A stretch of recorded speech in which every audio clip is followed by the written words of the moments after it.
ဒါကတော့ရန်သူတွေကိုကင်းလက်စုံစမ်းဖို့နဲ့ရန်သူတည်ရှိရာနေရာတွေကိုထောက်လှမ်းဖို့အမေရိကန်ရေတပ်အတွက်ထုတ်လုပ်ထားတဲ့မောင်းသူမဲ့ AI drone လေယာဉ်မျိုးစားဖြစ်တဲ့ H-47B ပဲဖြစ်ပါ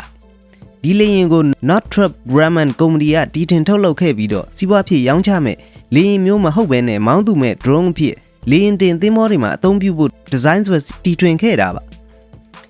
အလျား 38.2 ပေရှည်ပြီးတော့တောင်ပန်ရှည်က 62.1 ပေရှည်ပါတယ်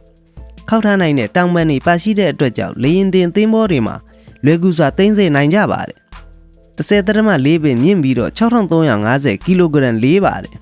လက်နက်တွေနဲ့အတူ 19950 ကီလိုဂရမ်အထိအများဆုံးတင်ဆောင်ပြန်သန်းနိုင်ပါသေးတယ်အကွာဝေး 3400 ကီလိုမီတာကျော်အထိပြန်သန်းနိုင်ကြပြီးတော့အမြင့်ဆုံးအမြန်နှုန်းကတနအီ1100 ကီလိုမီတာနှုန်းနဲ့ပြန်သန်းနိုင်ပါတယ်6နိုင်ကျော်ကြာပြန်သန်းလို့ရပြီးလေထဲမှာလောင်စာဆီဖြစ်တဲ့နီးစနစ်ပါဝင်တဲ့အတွက်ကြောင့်စီဖြစ်ပြီးရင်12နိုင်ထက်ပိုပြီးပြန်သန်းနိုင်ပါသေးတယ်ရန်သူရဲ့ရေဒါစနစ်ကိုလှည့်စားနိုင်တဲ့ကိုပြောက်စနစ်ပါဝင်တဲ့အတွက်ကြောင့်ဒီလေယာဉ်ကဘယ်မှာရှိနေတယ်ဆိုတာကိုရေဒါထဲမှာဖမ်းနိုင်မှာမဟုတ်ပါဘူးလက်နက်တွေတည်ဆောင်ပြီးတိုက်ခတ်နိုင်သေးတယ်ဆိုပေမဲ့ရန်သူစုံစမ်းရေးနဲ့ပြစ်မှတ်ထောက်လှမ်းရေးလှုပ်ဆောင်ချက်တွေအတွက်အဓိကရည်ရွယ်ထုတ်လုပ်ထားခဲ့တာပါ AI နည်းပညာနဲ့မောင်းသူမဲ့လေယာဉ်ဖြစ်တဲ့အတွက်ကြောင့်လူတွေထိန်းချုပ်မှုသာလိုအပ်ပြီးတော့လေယာဉ်တင်သင်္ဘောတွေမှာအလိုအလျောက်ပြန်ထွက်နိုင်ဆင်းသက်နိုင်ကြပါတယ်